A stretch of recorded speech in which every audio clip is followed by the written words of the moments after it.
Ang buko.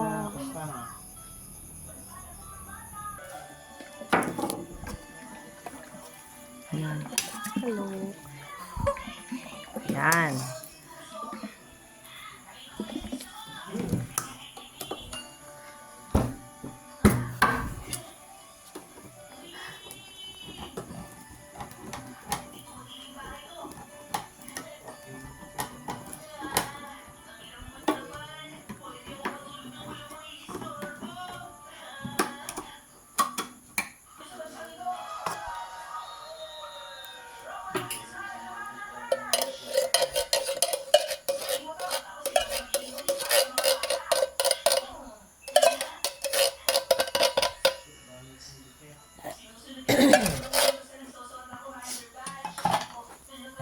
Sige. Tingnan natin kung ano. Ang tama. Kalimutan ko ng ano. Ang dami na pala yun. Ha?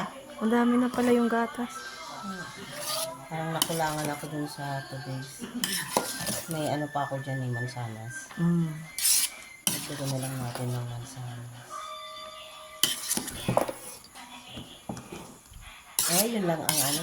Mahal naman kasi ang ano. Buko salad. Hindi, yung grapes. Pero may grapes na separate. Ang ginagawa ko kasi, nilalagyan ko ng pag konti lang yung masyadong maitim. Laki. Maitim.